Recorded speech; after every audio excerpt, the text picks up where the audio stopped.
ES News Especial. Oferecimento Restaurante Valentina.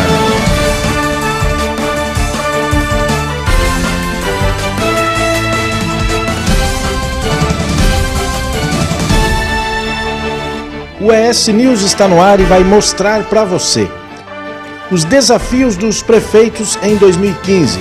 A associação leva ao governador reivindicações para melhorar o desempenho das administrações. Se não houver compreensão do governo estadual e federal com relação a esse cenário, os municípios vão ficar inviáveis de praticar suas responsabilidades. Na Grande Vitória, 3 prefeitos falam das dificuldades que encontram para fazer gestão com a queda na arrecadação. Quem sofre são os municípios, porque os buracos, porque a falta de atendimento na saúde, a falta de vaga nas escolas acontece no município e o culpado sempre é o prefeito. E na entrevista da semana, o vereador Ricardo Chiabai fala do futuro de Vila Velha e das iniciativas para melhorar a cidade Canela Verde. Agora, no ES News Especial. Prefeitos definem nova diretoria da Amunis. A Associação dos Municípios terá Dalton Perim, prefeito de Venda Nova do Imigrante, no comando da entidade por mais 2 anos. Os desafios são lutar para fortalecer a pauta municipalista e buscar soluções para a crise financeira que afeta as instituições. Após a escolha confirmada, as reivindicações definidas em assembleia foram levadas ao governador. Antes, o presidente reeleito antecipou o assunto a ser tratado com Paulo Artung. Basicamente, tudo que se refere a recurso que possa ajudar os municípios na sua operacionalidade. Nós temos hoje uma demanda bastante elevada no custeio dos municípios. E se não houver compreensão do governo estadual e federal com relação a esse cenário, os municípios vão ficar inviáveis de praticar suas responsabilidades. Como buscar recursos alternativos, como fortalecer o movimento para fazer frente a essas perdas, né? E um ponto que eu acho que nós precisamos fortalecer nessa nova gestão é a regionalização. Durante a reunião que definiu a nova diretoria da Amunis, os problemas das cidades capixabas, as mudanças com o novo governo e a falta de recursos foram os assuntos nas conversas entre os chefes de executivos. Prefeitos da Grande Vitória passaram um bom tempo trocando informações. Todos nós sofremos quando a situação do que diz respeito à crise mundial. A crise mundial não, a crise nacional. Não, concordo plenamente. Eu acho que nós estamos sempre que possível no momento de alegria, mas de muita responsabilidade.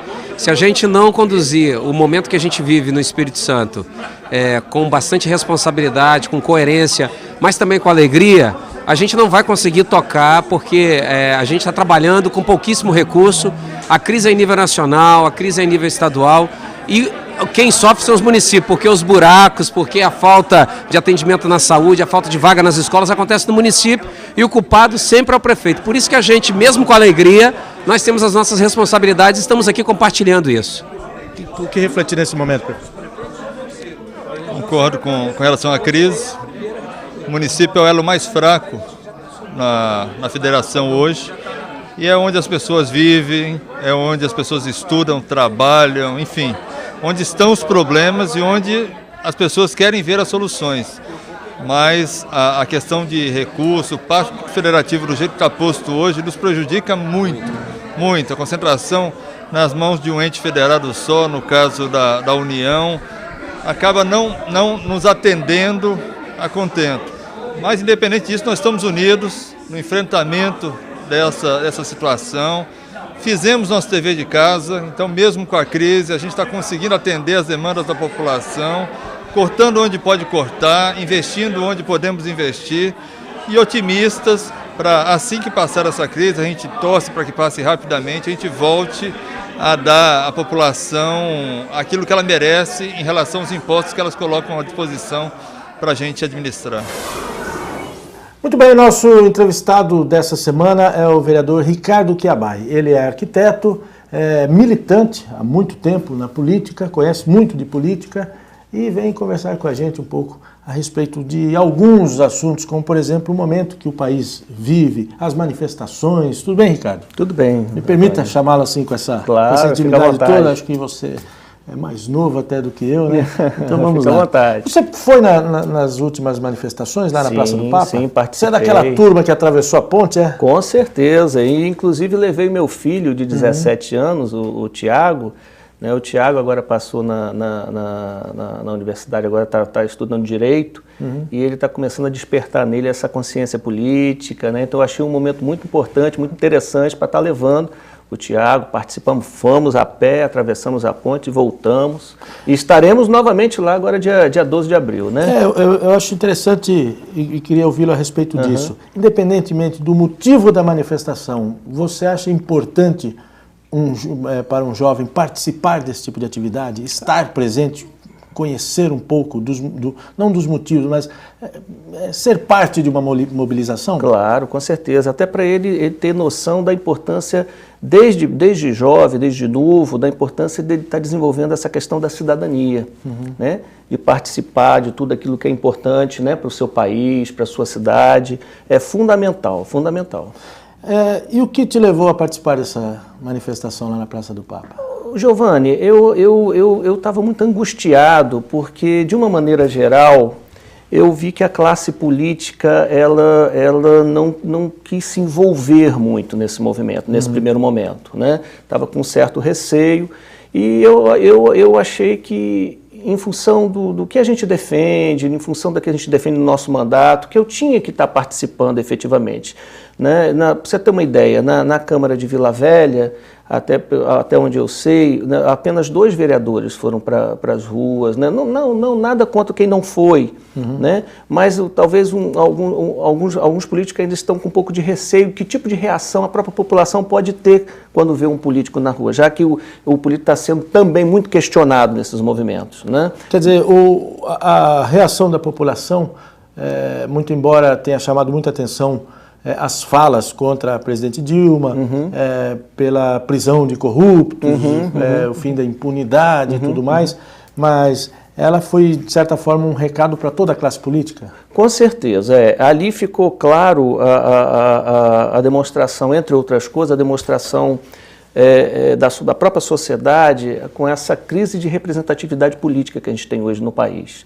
Né? Embora eu não fui para as ruas com o intuito de pedir impeachment na Dilma e nem satanizar o PT, né? Mas eu fui muito mais para dar, eu achei o grande mote desse movimento do dia 15, na minha opinião, foi dizer para as instituições no país que estão fazendo o seu papel, cumprindo o seu papel, essas pessoas que estão à frente aí numa tentativa de se fazer justiça no país, eu acho que esse movimento disse para ele, olha, vocês não estão sozinhos. Vocês têm o respaldo, né, que essas pessoas que estão na rua estão dando a vocês. Nós estamos juntos. Né? Para mim foi o principal recado. Já para esse movimento do dia 12 de abril, eu já acho que a gente já tem que ir com uma agenda mais bem definida para esse movimento. Né? Defendendo algumas coisas que são, por exemplo, eu defendo assim, fundamental para que a gente, vamos dizer, consiga fazer as transformações que a gente está querendo, que se faça uma reforma política já. Para mim é um ponto pacífico, entendeu? É algo que está, não digo na agenda, mas assim, existem pinceladas no sentido de uma reforma política a partir da pressão popular. Quer dizer, esses momentos acabam provocando o parlamento e o governo com certeza, fazer essas coisas? Com certeza. O político, né, ele, embora tenha alguns dizendo aí que o governo federal, né, o PT, não entendeu o recado, mas a classe política com certeza entendeu. Tanto é que já teve desdobramentos no Congresso, né, a gente já percebe desdobramento nas falas dos próprios colegas na Câmara Municipal.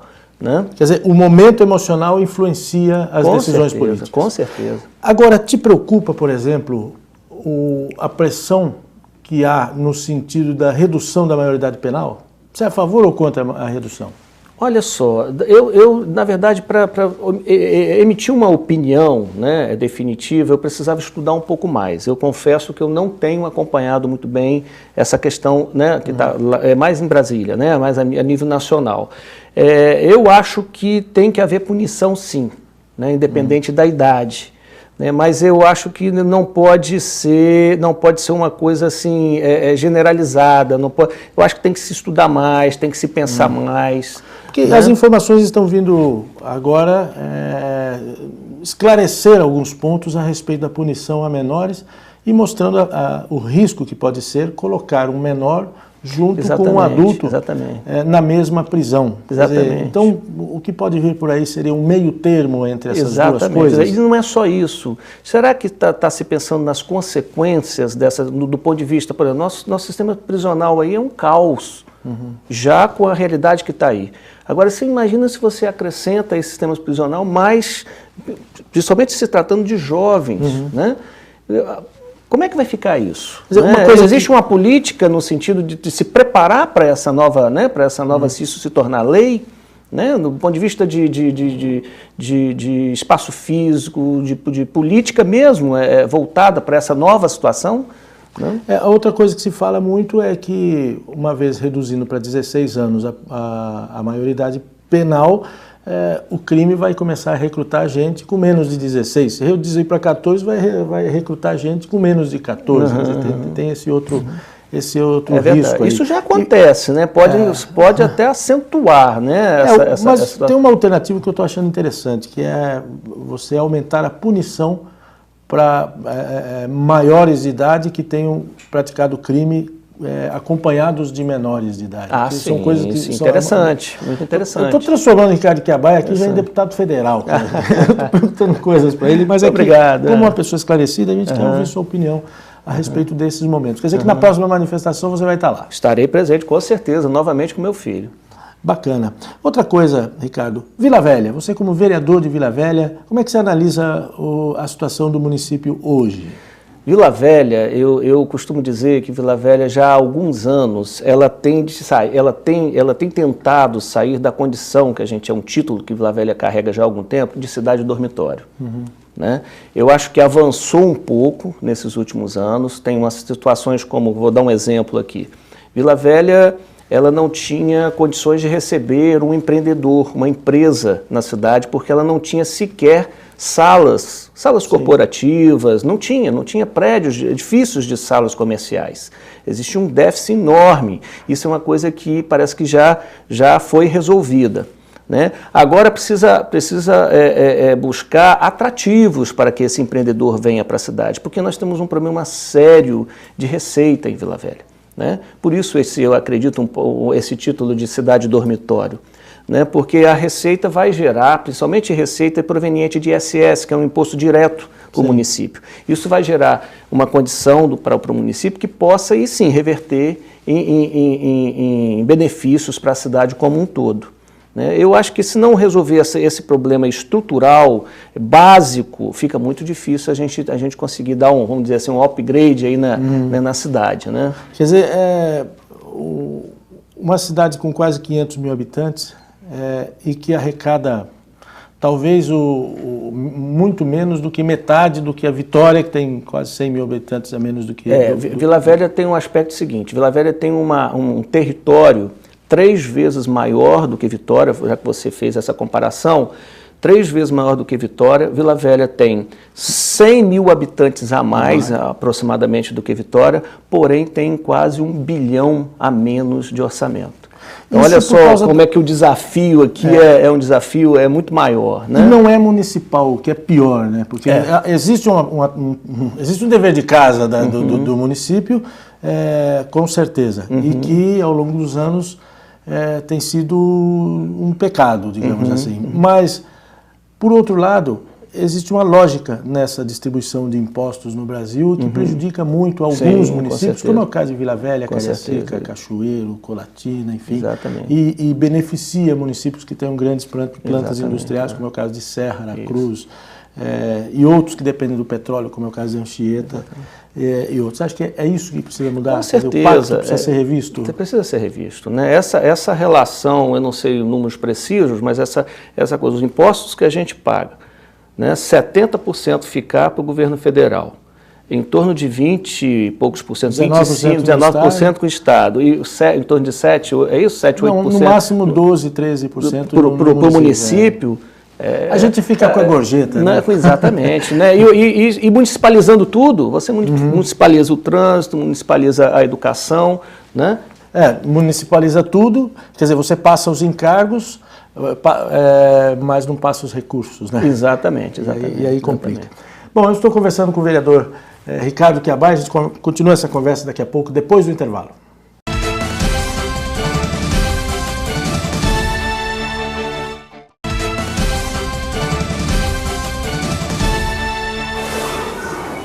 Muito bem, voltamos. Eu continuo conversando com o vereador Ricardo Chiabai. Antes eu gostaria de agradecer essa moção de aplauso que eu recebi dele na Câmara Municipal. Vou ler aqui, ó. Por sua trajetória de sucesso como jornalista e apresentador, sendo destaque profissional no telejornalismo capixaba, Giovanni César Silva, moção de aplauso. Merecido. Obrigado. Merecido. Obrigado. Nada. Bom, agora continuando a nossa conversa, bom, isso aqui que esse tipo de manifestação, esse tipo de homenagem, naturalmente é que me motiva a continuar me esforçando para fazer um jornalismo quanto mais ético e isento possível. Essas coisas aumentam a nossa responsabilidade como profissional. Muito obrigado. Nada, não é que isso. Merecido. Vereador, quais são as suas maiores preocupações? O que te angustia como político?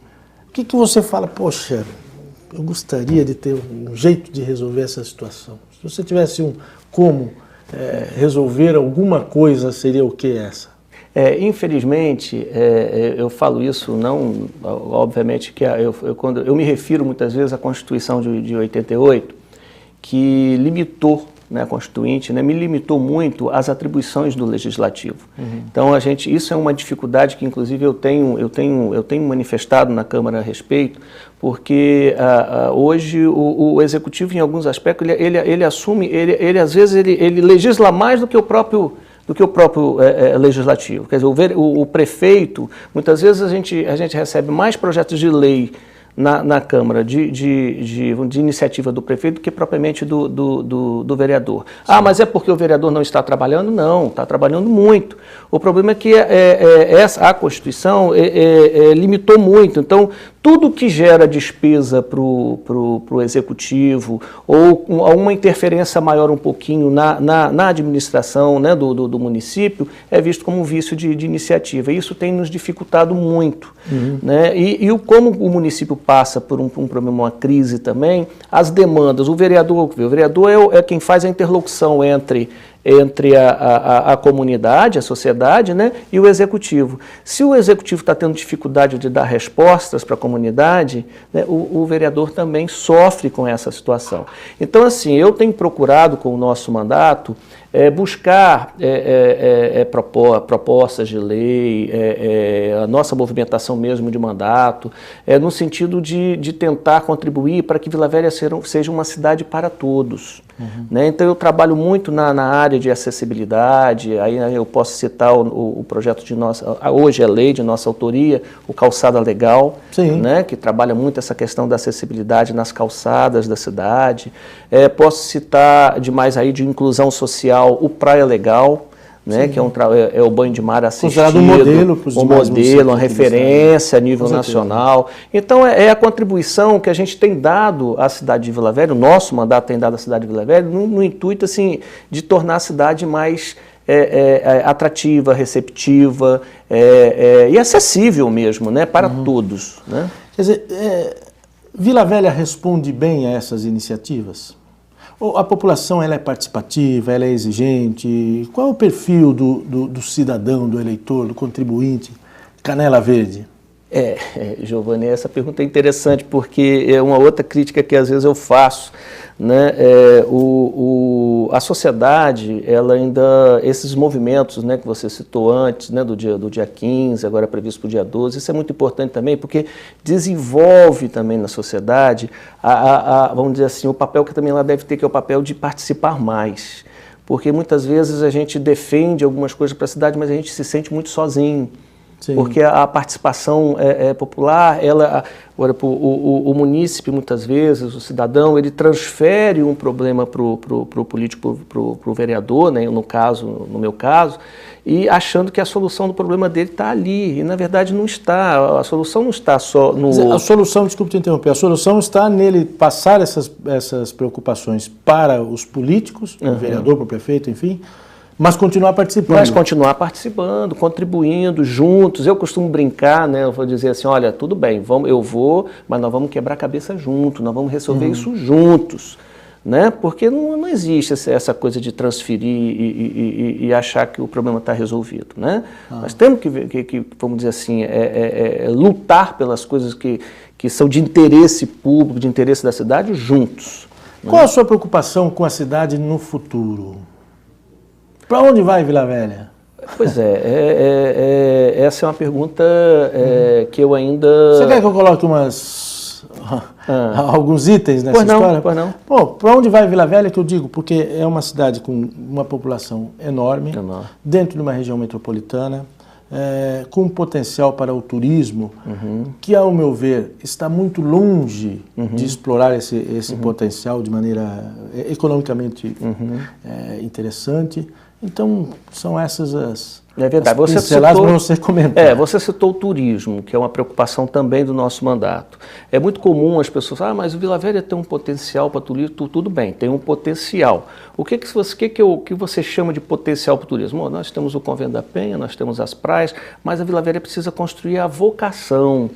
Porque turismo depende de políticas públicas, inclusive passando para o que nós falamos anteriormente, inclusive para preparar a cidade para receber o turista também.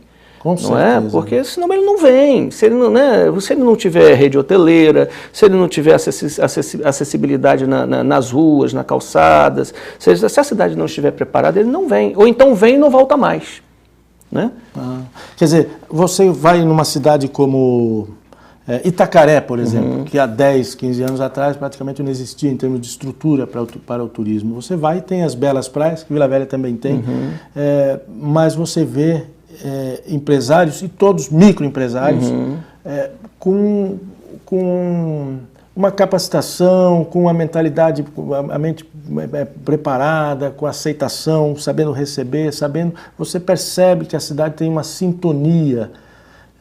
Entendeu? Você acha que é isso que falta aqui? Sim, falta. Falta sensibilidade, como eu falei. Por exemplo, eu até recentemente fiz uma crítica ao prefeito, porque foi feito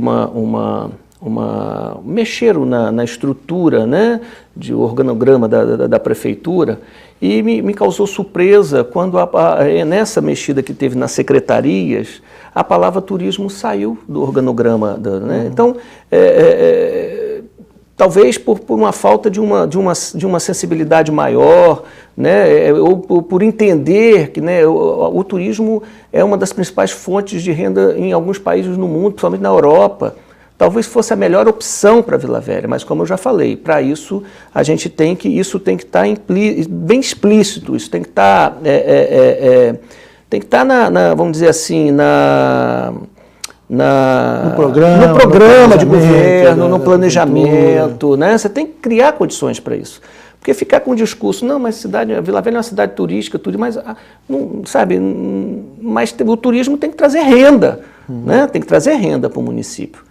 Né? E se a cidade não for preparada para isso, isso não vai acontecer. É uma pena quando você vê cidades que não têm um Convento da Penha e que não têm praias como as nossas e que são lá de um interior de Minas, por exemplo, ou do interior do Rio de Janeiro, recebendo muito mais turistas do que Vila Velha recebe. A gente fica meio triste com isso. É sinal que historicamente esse assunto não vem sendo bem cuidado. Quem sabe um dia, né? É verdade. Vereador, foi uma honra recebê-lo aqui. Da mesma forma, sempre uma satisfação. Honra. Muito obrigado mais uma vez pela presença. Isso que eu agradeço a oportunidade. Parabéns pela forma como o senhor tem conduzido seu mandato, sua atividade como vereador da nossa cidade. Muito obrigado, muito obrigado. A conversa hoje foi com o vereador Ricardo Quiabai, arquiteto, vereador, militante, político. É uma figura que fazia falta na Câmara Municipal de Vila Velha. A gente volta na semana que vem com outra entrevista especial para você.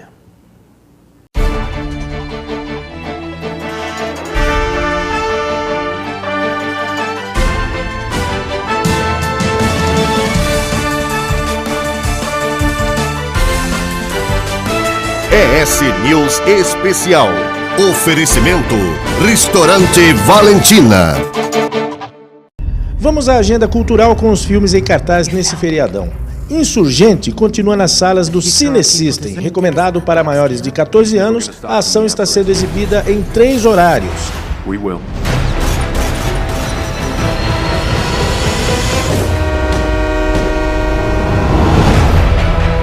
Golpe Duplo é outra ação em cartaz. Recomendado para maiores de 14 anos, tem no papel principal o consagrado Will Smith, além do brasileiro Rodrigo Santoro. O suspense O Garoto da Casa ao Lado para maiores de 16 anos é apresentado sempre às 9h10 da noite, com duração de 1h30. Quem gosta de velocidade, a opção é Velozes e Furiosos 7. Filme em 3D, tem Vin Diesel como ator principal e promete tirar o fôlego dos apaixonados pelos roncos dos motores. Essas são as opções. No mais, bom feriado, boa Páscoa e até a semana que vem.